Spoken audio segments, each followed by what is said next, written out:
perceptive peeps. I'm Oliver Perrin for Semiagog, joined by Mr. Tim Rudisil, who is floating in the darkness like what's his name? And God damn it, what is it? The Heart of Darkness got done as a movie? Apocalypse Now, right? That's it, Marlon Brando. Yes. The horror. Lovely. So our discussion today, if you're up for it, I'd like to talk about projection. Now, before we jump into it, I should probably lay out what I mean by that for our viewers. I'd actually like to talk about a continuum, so to speak, that has, if you look at it at one end, it has the idea of projection in the psychological sense, and we can just sort of loosely understand that as situations where, due to the nature of how the conscious and unconscious, and potentially subconscious, how these elements of the psyche all work together. It's very common. In fact, it's a part of how human beings operate.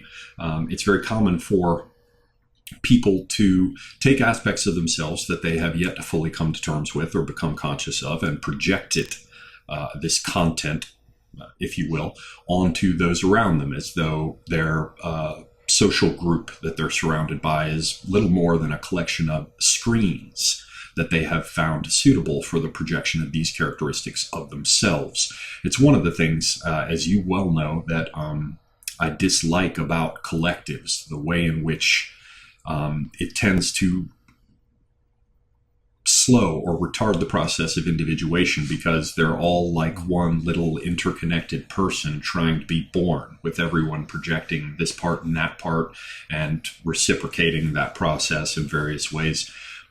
You can't mean that we so often would collect these people up around us through what one might call a casting call. Yes. To see if they fitted our projection. Oh, my goodness gracious, Ollie. How cold of you. I seem to recall someone saying human relationships, I'm paraphrasing, are initiated and maintained for the satisfaction of needs and desires. And when those needs and desires are no longer... When satisfaction is no longer forthcoming, the relationship is terminated. Yes. That's Rudisil's first law of interpersonal dynamics. Yes. And the aspect of projection that we're discussing is very much a part of that satisfaction of those needs and desires, the casting call. Or the frustration of those needs and desires. Right, when it all doesn't seem to work as smoothly anymore because there's somehow sand up in the gears. Not only when it doesn't work as smoothly anymore, but intentionally when it doesn't work smoothly. This can be used as a way to work out one's internal difficulties by projecting them onto another person and having them be that way for you. Right, and you can have your reaction to that aspect of yourself that you're not ready to digest yet. Like, get away, it's disgusting, or, oh, come closer, right? Usually both those things intertwined. Yes. You mean get away closer? Oh my God, Ollie, you can't mean that. Another expression of yours I love, like another one in that category that fits well with projection. When I was chasing a woman in my early 20s, and I mentioned that to you, I said, "Yeah, I'm chasing her," and you said, "Has she caught you yet?" Right. So this is one aspect of projection. And just from the little bit that we've gone back and forth with on this topic, obviously you can spend a whole lot of time unpacking it. And you can unpack it in all kinds of flavors. You can unpack it like a Freud would. You can unpack it like a Jung would. And you got all these other names like Reich and Adler. You got your Skinners. You got all your different psychological models that involve attempting to do something with this. Actually, I don't know if Skinner really touches on it, but he'd have to try to explain that same phenomenon through some other mechanism. Anyway, that's one side of it. He was a psychologist. Do go ahead. And very much into the idea of the behavior, right? Mm-hmm. Shocking them, Well, that was one of the things he was famous for, the little boy who kept hitting himself in the head until he passed out. And everybody had tried every other form of therapy possible. B.F. Skinner walked in the room, watched him do it, walked out, got a cattle prod, came back in, kid punched himself in the head. Skinner popped him with a cattle prod. Kid popped himself in the head again. Skinner popped him with a cattle prod. And very shortly, the little boy gave it up because it was just too much. Thus are we graced with behaviorism today. Do go ahead. Yeah, lovely subject, that one. Okay, so that's on one side. Now on the other, because I want to tackle, since I'm intending to put this into an esoterica clip, I'd like to go a little bit further with it, because I think that mechanism of projection, it has a number of different other aspects that are very much worth our consideration. One of them I'll briefly mention. It's one you introduced to me. I'd seen aspects of it myself, but you filed it all. You described it all under the heading of the completion function. So that's the rubric in my mind. And, a good example of that is where you are looking through the brush and the foliage and you glimpse, like, over here, just the rear end of a deer, and over here, like, one side of its head. And your psyche populates the unseen aspects of it with what's necessary to see that complete picture. And so, for example, sometimes I will look over and think that, like, a bug went running by or something, right? And I'll look over and I'll see that, no, it's just something about bug size sitting on a tabletop, right? And yet that keyed off in the mind because it could have been one. And you'll see it with cats and dogs as well, as clearly some aspect of their environment comes in and begins to trigger that response based on that completion function, and yet the thing wasn't there. Now, I've touched on, a couple different species and the application in hunting. The same kind of thing can be carried over to how women will intentionally manipulate that function on the part of a male. Everything from, a particular kind of brassiere or high heels to change the view. And they'll kind of rely on the completion function, the idea to make it all knit together somehow to produce the final polish on the illusion. So there's another aspect of it. And you kind of say that's heading towards this other end of projection that I would like to consider. And that is the way in which that projection and the way in which that completion function can be applied to understanding what's going on around one, right? When you're unconscious, you're projecting that content and you're not really like a person. Frankly, you've got to get 6, 8, 10 of these people into a room to have all the projected pieces somehow sort of approximate what one individual person would be, right? Now, that's when you're unconscious of it. But there is a kind of reverie or awareness of the self, and this is where it gets into that, more into the esoterica side as people generally understand it. And that is where there's a microcosm and a macrocosm, let us say. Let's use that old model, right? It's another aspect of the as above, so below, but the above and the below give a hierarchy to it that I'm not sure is useful. So let's say microcosm and macrocosm. I know a lot of the Fool Society people and the ones who get hard-ons for National Socialist mysticism and all the rest. They like to talk about a black sun. I have in my sort of personal mythology of elements that have been cobbled together, I see the black sun as something very different.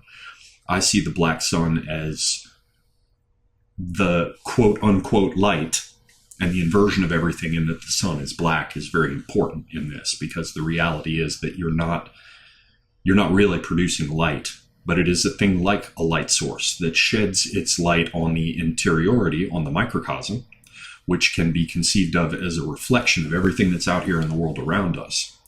And to whatever extent we have explored the psyche, like psychocartographers, as somebody I know used to term it, to whatever extent we have brought that inner world to life, particularly when it begins to be a real inner world with its own creatures and objects and features, right? And even when we turn our attention away from it, it, so to speak, lives within. When it becomes one's own world with one's own creatures in it. Yes. Because unconsciously, they're always there. Right. And so always there. So what we're really talking about is not that anything was created or destroyed, right? It's almost like the second law of thermodynamics, right? It's this idea that the consciousness simply becomes conscious of what is. And what is an interior world that is a reflection of the one that we see out here around us. Now, of course, both those worlds, interior, exterior, and worlds we can put in quotes, are theoretically infinite, right? And yes, I think Nicholas Akusa would endorse that. yes, the can be of is and all this good stuff. But I bring it up because specifically the light of the black sun, which is the awareness, the light, but it's inverted. Again, that's an important feature that is shed on the interiority, allows us to appear to be looking at the world outside of us when really what we're doing is referencing what's within us. So this brings us around to things like our discussions of the great game, right?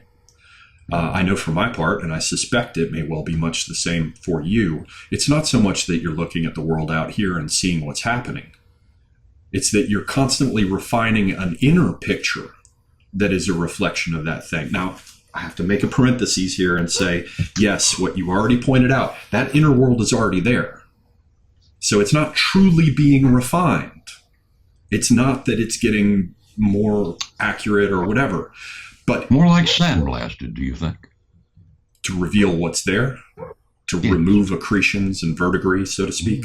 Yes, but that in and of itself is only yet another metaphor for the fact that it is, and it is consciousness, but that's not the same thing of this particular self here manifest in the world, extending its consciousness there and sort of having a kind of eros gamos, a sacred marriage of the consciousness that came out of the durational line of manifest awareness. 2 ears gives you depth, 2 eyes gives you depth perception, 2 ears gives you the ability to triangulate in space, right? We're here on borrowed time using the substance of what often gets called God to come into a relationship with that interiority. I'm probably going too far. That'll have to sit there as an aside, because all right, the focus here is that same quality of projection that unconsciously leads to leftists blaming others for what they themselves are doing. You must remember there is a thing called the observer principle, as well as the vacuum of expectation. Then hold those, which come into play, because those are both going to be very important. And I should have mentioned them because you've mentioned them to me. But in order to turn it over to you, so this just isn't an hour-long video with me asking a question you never have a chance to answer. It's very much that over here, when it's unconscious, it's the basis for projection, for the retardation of the process of individuation by painting the world with things that you yourself refuse to come to terms with. On the other end, retardation for a reason. Yes, and put that in there with your points about the observer principle and the vacuum of expectation. Just wanted to interject it. That's all right. Go ahead. But it's this very same quality, if consciousness is brought to it, that allows us to basically know what's going to happen out here in the world because we're observing it within. So it's not so much that I have some accurate knowledge that tells me that that people being run out, ISIS fighters being run out of Iraq or being loaded into shipping containers and taken to Southeast Asia. It's more that in the light of the black sun, poetically speaking, and not to be overly dramatic, the light of my own intellect, that allows me to examine the landscape of the microcosm within, which is a kind of reflection of the reality without. I can see these things taking place within me because they would have to if these things are as they are. Now, to whatever extent I am not fully conscious, to whatever extent I have done what the Sufis describe as not reflecting things colorless and clear, or not allowing the light to pass through with the full spectrum as a clear white light, but instead introducing... You mean imposing some sort of impediment to its passage? Imposing what the alchemists called a tincture, which is specifically the introduction of a colored dye into the clear water. To whatever extent that I have failed to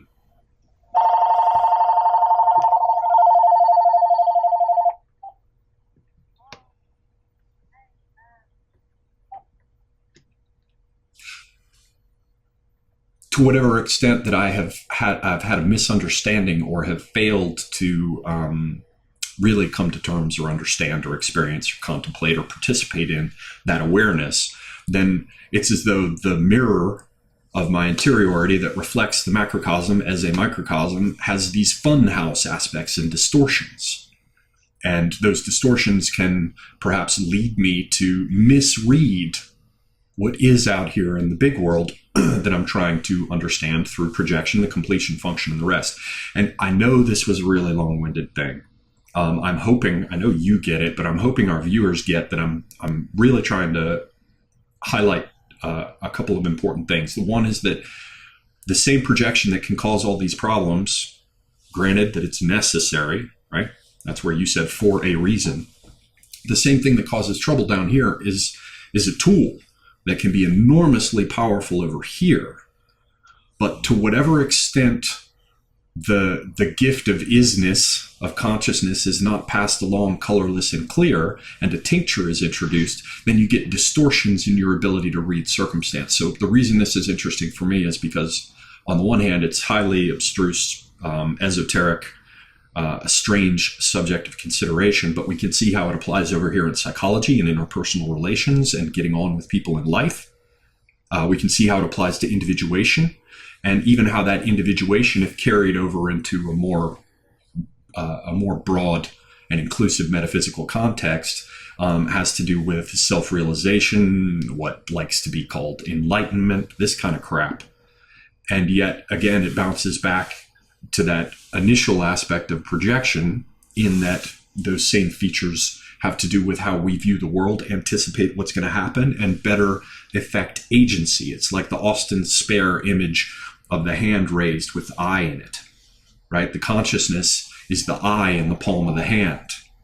And yet that seeing I is nothing if not gifted with the material flesh here to take action in the world, to take an impression from the substance of isness or God or whatever you want to call it. So it's simultaneously the ability to see, the I in the palm, and the fingers that reach out with agency to act in the world. And that's important because if we have the wrong reading, then we have misjudged what will happen. And in this regard, their currents turn awry and lose the name of action, right? Damn it, they do, don't they? So that's kind of the general picture. I wonder if you could, again, I realize I'm kind of handing you a basket case and saying, can you turn this into something pretty? But what are your thoughts on this range of projection, with particular attention to your business about how it's necessary, how there is the completion function, there is the vacuum of expectation. What was the other one you mentioned? What was it, do you think? I'll let you pick it up from there. Ha ha ha ha, coward. The observer principle, pardon me. Yes, it was. You have to remember that each of the ways that you project are unconscious ways that, just to start with, unconscious ways that you see yourself, your ways of being, how you could be, how you could do with these things. But being human and subject to fear, instead of using yourself in these ways, you project them onto others. Then comes later the way of projecting unconscious content that you really don't like onto other people. Then there comes the thing of, oh, that's an aspiration of mine, I project it onto someone else. Like when a couple, you hear the one or the other party in that couple, say, you're my other half. Yes, I try to leave the room when I hear that. Being as I am somewhat picky about what gets on the bottoms of my feet. Right. A person who recognizes the value in being a whole rather than anybody's half. Okay, that's good enough. We don't need to go there. I'll be quiet. Go on. No. I'm perfectly willing to entertain whatever you may say, so long as it does not become too disgusting. This, my other half, my soulmate, These are things that one doesn't discuss in public. This is rather like masturbation, best done quietly and with the lights turned low by oneself. The thing is that if you take all of these projections and lay them out strictly upon others, then you become outwardly oriented. If you take them and turn them inward, then you become inwardly oriented. And the outwardly oriented you mentioned, I've often conceived of it as being turned inside out. That fits. That which is on the outside must come in. That which is on the inside must come out. These are laws. These are transpersonal laws. All that you have projected outward must be taken back in. All that you have projected inward must be put forth outwardly. These are the trials and tribulations that one goes through on the way toward individuation. All right? Individuation, carried to its final extent, means that there is no in and no out anymore. That there is only this clear light of the black sun left to you. Right. But the important... Without tincture. Right. Meaning that go the black sun has inverted yet again and become a real one. And there's only one real one. Only one real one. And that's the part where, like, the Sufi, masters come out of a reverie and say, I am God, and the students fall on him and stab him with knives. That's usually the thing, yes. Yes. The thing is that no matter how you look upon it, it's not that you are God, it's that you are like unto God. In that there's no impediment. Indeed so. And that's why they have people with their prayer beads reciting the names of God or trying to remember the characteristics to keep those. The 99 names of God, yeah. But, I mean, there are Catholic variants that try to keep you focused on that participation. There are Buddhist variants, and they all use those same beads to basically keep it in front of your mind at all times. Yeah. Of course. They want to. This is yet another distraction, but a distraction on the way to focus. People get carried away and think that it all must be done in one life. This is foolishness. It sometimes takes many, many lives to work your way through the simple projections of yourself that you have placed upon others. Especially when you get into karma, which is not good and bad and all that. It has nothing to do with it. It's merely the result of your action, how it comes out. Right, the need for the bully to have a victim, the victim to have a bully, the need to experience the victim side and then the bully side. And very often people can't fit the extreme pendulum swings into a single life. Indeed so. The real thing that you get into with this is that with the projecting of these things, you get into the observer principle and the vacuum of expectation. And now you're going to summarize that for folks, I imagine. Well, that was what I was about to do. Yes. Excuse me. That's all right. The observer principle is shall we say, a law of quantum physics, which is that it's best stipulated as Schrodinger's cat, right? The cat in the box. Schrodinger's cat. Pardon me. Schrodinger's cat in the box. Is it alive? Is it dead? No one knows. Open the box up, you get one instance. Leave the box closed, you got another. This is a fancy way of explaining that you cannot have an experiment in which the experimenter knows anything at all about the experiment, which is a fancy way of saying double-blind experiments, because your very expectation of the experiment affects the outcome. That is the observer principle. Right. And just to point out, Nothing. as I understand it, with Schrodinger's cat, the idea is that before the box is opened, that cat is both alive and dead, or neither alive nor dead. Okay. But go on, go on. I was going to say, are we done with that now? Yes. All right. The vacuum of expectation can be used on you, or you can use it on others. Normally speaking, it's a combination. Okay, so the vacuum of expectation you're presenting is something that is sort of a facet of, or rather, the nature of the observer principle in action. And just to provide an example, because it's one I hung a lot of this on once I first heard about it. You pointed out with families, and I found it to be very much the case, particularly with the holidays coming up. You move away from your parents and the dynamic of the family, which is a collective dynamic. And it's one that for most people, they had their projections when they were younger, because it's a normal part of development and individuation. You push these different characteristics and aspects out there on your family. They do it reciprocally, and the family is kind of like a whole animal, like we were talking about earlier. And so let's say that was 20 years ago. You've moved out because you don't like your parents. You live on your own. You got a flat in Chicago, and yet you have to fly back for Thanksgiving. And you're back with your family. And suddenly, even though you've told yourself you don't want to be this way, even though you've told yourself that you never want to behave this way anymore, you're done with it, somehow you're sitting around the table and the same old patterns come back in.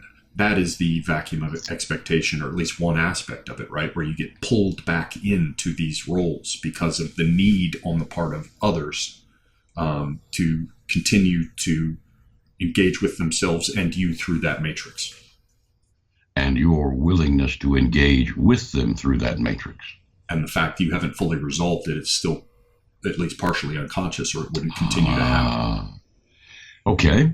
Now that is one aspect of the vacuum of expectation. That is mutuality within the vacuum of expectation, where I have expectations of you, you have expectations of me. And rather like a little plastic mold where you put in the liquid and the suck comes, and suddenly the liquid just coats the exterior, the interior of this mold. You let it harden and dry, you crack it open, and you have this lovely whatever. Vacuum of expectation. It is the vacuum of expectation that makes it work. I don't know if you've ever observed it or not, but it is the vacuum, the feeling that somebody's going to have to take this on. Right. Who's going to be guilty? Who's going to be the problem? Who's going to be the hero? Who's going to be the mediator, etc. Whatever. Who's going to be the whatever? And that vacuum of expectation is there. This can be encompassed within families, within societies, within cultural groups of all kinds, within social groups of all kinds. You will usually find a dominant person who, in effect, directs individuals into this vacuum of expectation and directs certain expectations at these individuals. And they form themselves into this mold. And there they are. And most people are very happy to be formed into this mold. And not fully conscious of that process even occurring. Oh, good Lord, no. No. That's sort of like when the girlfriend's like, yo, you're so different around your friends.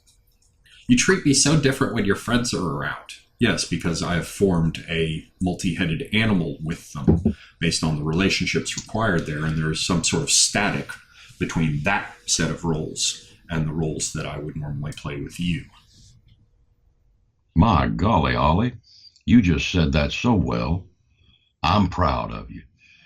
Okay, now we've got the unconsciousness that is looked down upon by most people, but I do not.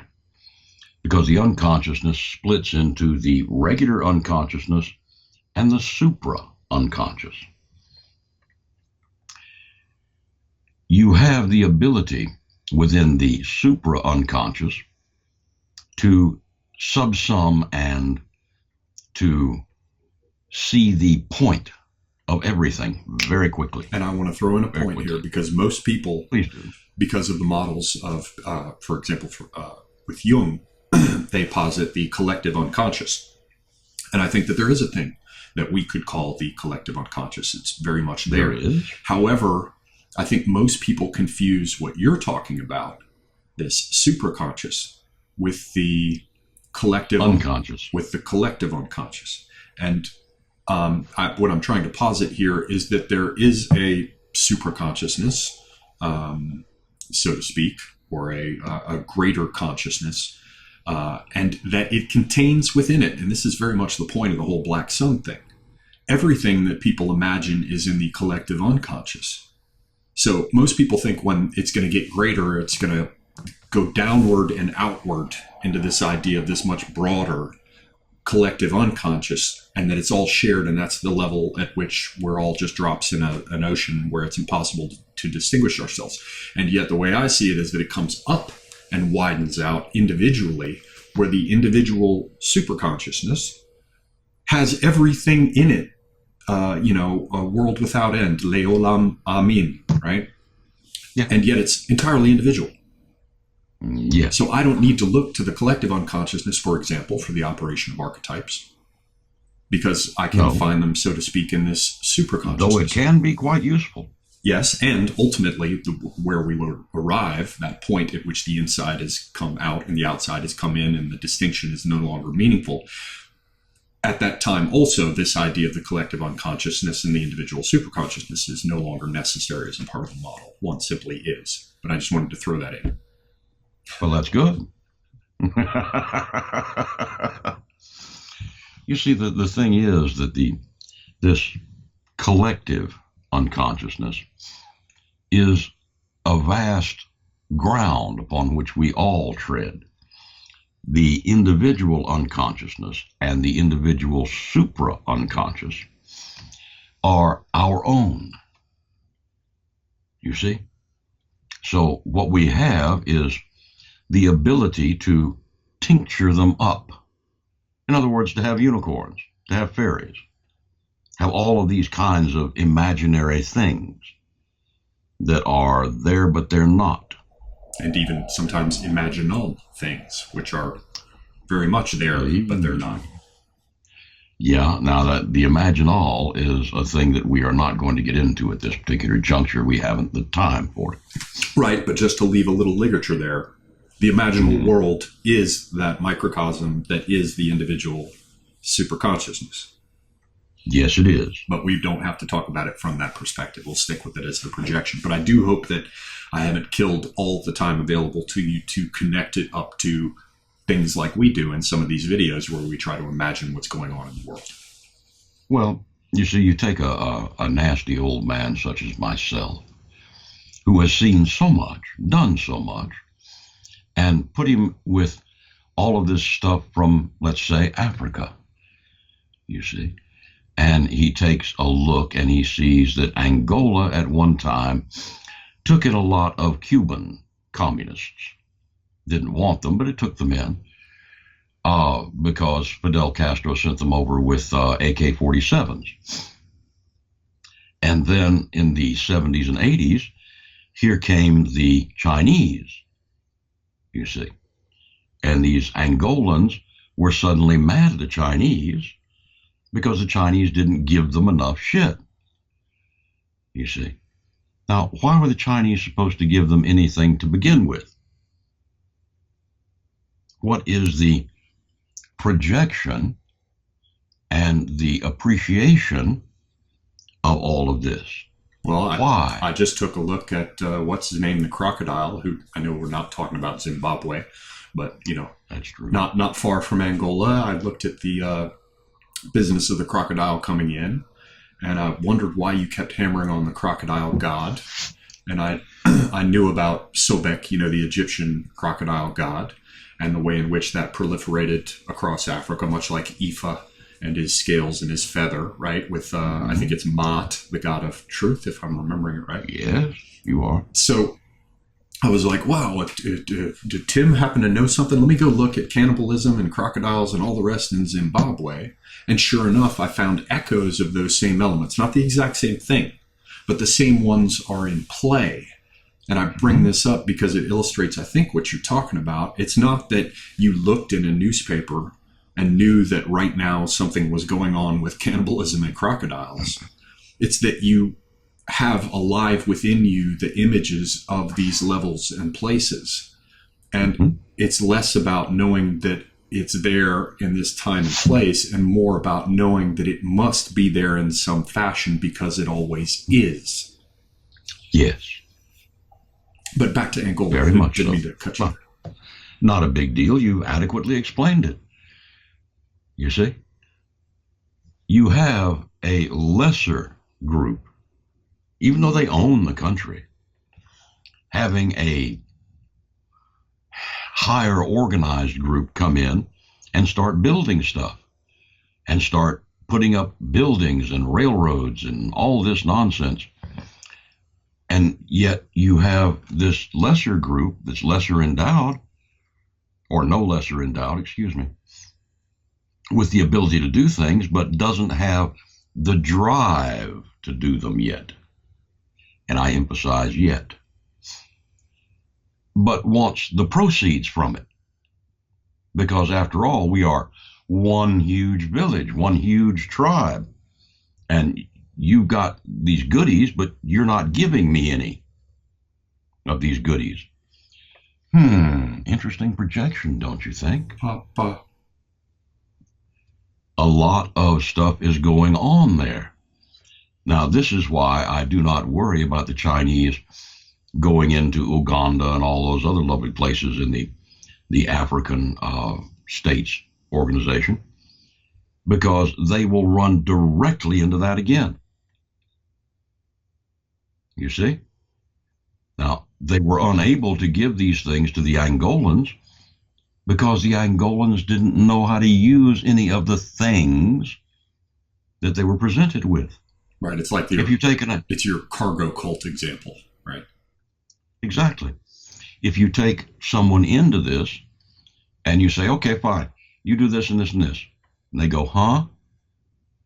How come I do this? I thought I was just supposed to come with an empty basket and you fill it. That's it. Because the great chieftains fill the baskets of their people. You see, you've got a cutout in there. There's nothing between bringing an empty basket and getting stuff in it. There's a big cutout in there. It's called work. You see, and work is not something that takes place in Africa unless you've got somebody standing over you going, get that out of that hole, boy, in whatever language they're telling it to you in. Whether it be Afrikaners, right, Zulu, whether Portuguese, it be Bantu, yeah. Sure, Portuguese, Spanish, whatever it may be.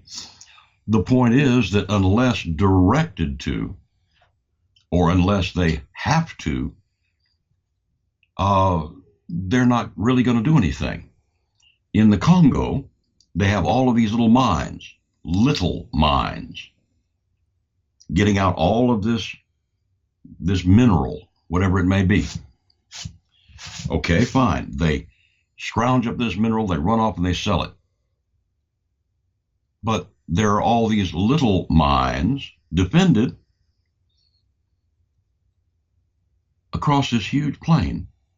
There are all these little mines, but nobody has come together because they don't understand property ownership except it's mine, or it belongs to the tribe.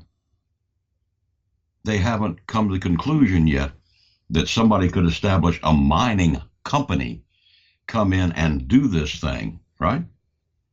And get it off the ground, because the moment they try, somebody's going to come along and cut their fucking head off. It's real simple. There's a cutout in there, and the cutout is not based on IQ or intelligence quotient. It's based upon they haven't had the intellectual experience yet of each of the phases that leads up to that. And yet you, again, just to hammer this point, hopefully not to belabor it, but again, this is not something that you know because you go to the newspaper and look. You know because it is, because you've already assembled these. It's part of my heritage. It's part of every human being's heritage, or part of every human being's future. And what's that Terence quote? In that I am a man, nothing of the human condition may be foreign to me. And you may access that knowledge through this collective unconscious or through this individual superconsciousness. But now this brings me around to the way in which all of this fits together, not just with like our great game fat chewing and, shit talking. It also applies very much to this idea of conspiracy theories. Now, I bring this up not because I want to get into testing this or that conspiracy, more that I want to look at this as a phenomenon. But the tinctures are so lovely, Ollie. And that's precisely the point. The way in which, if you attempt to understand the world's affairs and do not first sort through that individual process, as it always must be, of individuation, dealing with these basic projections in the fundamental units of human interaction that might be a couple, a family, a work group, an ethnic group, whatever a collective or subcollective it is, if you haven't sorted that yet, then when you try to meddle in the world's affairs, instead of being successful, because you have introduced these tinctures of your expectations and blindnesses, these funhouse mirror distortions, then you will see... You mean you get into the difficulties of Hillary Clinton? Oh, I'm sorry. Go ahead. Yes, or these bubbles that we refer to, which are essentially consensual projection sets, right? A vacuum of expectation. Yeah. Yes, and yet they're no longer dealing with someone who's unconscious in the same way that they are. And so the vacuum of expectation isn't working reciprocally. And you get that weird kind of grinding sound, like when they try and shift and there's a clutch problem, right? It's like, wait a minute, no. It's like when we were just talking in the previous discussion about hysteria. It's only going to go so far because all their interrelated sets of expectations, projections, and vacuums of expectation about sexual hysteria come up on the right, and the right just, so to speak, some of them anyway, say, well, wait a minute, how'd she get to be a victim? Or why didn't she just fucking cut his dick off and put it in his mouth? Or, there are any number of ways with dealing with all this shit you guys are freaking out about, including don't be an asshole, that we're aware of. You seem to have no awareness of yourself. Yeah. It reminds me of a problem my aunt had, or tried to have one time when she was a young girl. Her name was Lillian, and she was a lovely young girl and looked just perfectly beautiful. I mean, she was the quintessential, boy, she was something. And she got herself a job when she was a young thing in this office. And it was cold in that office, cold outside Chicago, I believe. And she came in and put her feet up on the radiator. And this pompous, puzzle-gutted pissant of a son of a bitch comes out there and says, "What the fuck do you think you're doing?" He's going to try to, use his perceived power and authority over her. And she looked up, looked him dead in the eye and said, "Warming my goddamn feet." Whoops, that was the end of that. And you see, that's where vacuum of expectation fails. Because the vacuum of expectation was that she would go, oh, this man has cussed and just said horrible things to me. Instead, she looked him dead in the eye and said, "Warming my goddamn feet." Oops, because her father taught her how to cuss. Just like I taught my wife how to cuss. As you pointed out. They'll never be impressed by somebody coming up with that bullshit. They've heard the words before. No big deal. Vacuum of expectation goes, peters right out. Right. They're selling wolf tickets, but you ain't buying. Yeah, exactly. You got bigger wolf tickets than they got, This is the real thing behind Dolly. Now, all this vacuum of expectation, all this observer principle, falls flat on its ass if you decide to be yourself and don't have to have anybody else's go ahead for any of it. What is it? To thine own self be true, and it shall follow as the night the day, that thou canst not then be false to any man. Well, yes, I believe that is true. And it also has a rather esoteric dimension there with the expression, neither a borrower nor a lender be, when you think about the inside needing to come out and the outside needing to come in. Or anything at all. To thine own self be true, that it follows as the night the day. Thou cannot then be false to any other. And old William Shakespeare put that in the mouth of a character whom he made out to be a fool. Yes, a great fool, Polonius. Oh, my goodness. And so what about this business of settling these issues that you have personally on the board of the more immediate social relations that help us to shape ourselves, particularly when we're younger, and in the close interpersonal relationships, that you go through in life. And then this idea of stepping over and being able to navigate under the light of your own black sun in the world of your interiority in order to use it as the place where one sees what's happening in the world. Kind of like how Tesla was famous for first manufacturing his inventions in his imagination and testing them repeatedly before he ever got out and built the first prototype. Well, there you have your answer. You must, to your own self, be true. You must first take a look at these projections as what they are. They're projections. They're things of yourself you're not pleased with, or you are too pleased with, or you're not decided about yet. But instead of examining them within yourself, I put them on you. And I'm, through the vacuum of expectation and through the casting call of, would you like to be my friend, little boy? I make of you that which I would have you to be. And because you have not yet come up with something that suits you as a you, you're willing, you accept it. Willing to connive in it and take its shape. Yeah. Casting call. That's why it's so crazy to look at most couples, because, an exaggerated example would be, Michael Jackson calling whatever little kid happened to be within groping reach Rubba, right? But I see a very similar thing when I look at most couples and how they behave with each other.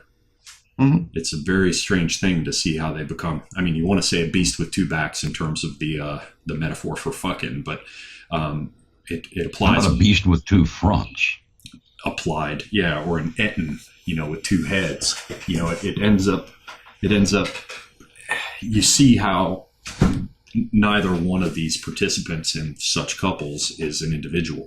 You have to wonder which face of the animal you're talking to at any given time.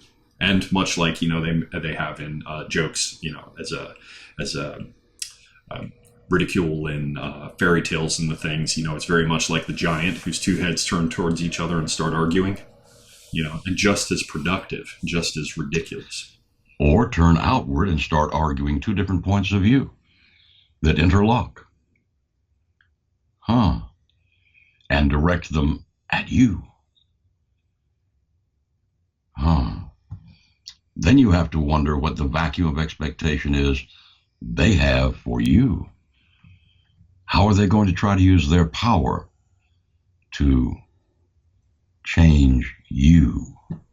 And then with the collective, the Hydra is perhaps a lovely example of that, because again, all these seemingly unrelated perspectives that all come back down as facets of this one lumbering beast get brought to bear on the hero. You don't mean the left and the right, do you?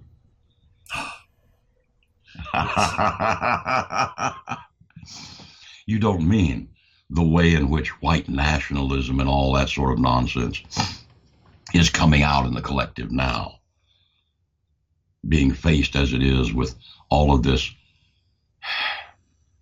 black, brown, Sudanese, all this kind of nonsense. You don't suppose that we've got an actuality here that is somewhat different from what people think it is, do you? With each facet arguing that it is the kingdom entire, when in fact it's just it's a kind of collective schizophrenia. Well, I do like the way the left has taken all of this black, brown, pink, green, whatever, and made it out so that it's a collective that is a minority. All the rest of the world is a minority, except for the white people. Who are, of course, only like 9% of the world population anyway, the real minority. And always have been. And yet, because we have been so successful, just like the Angolans, everybody comes with a bowl, wanting us to fill it, but being unable to fill it for themselves. Makes one wonder, doesn't it? And yet, so many of these people, because of the vacuum of expectation, are so willing to see themselves as some overweening majority. Interesting idea, is it not? I would say so. Well, the thing is that would be worth consideration, would it not, Ollie?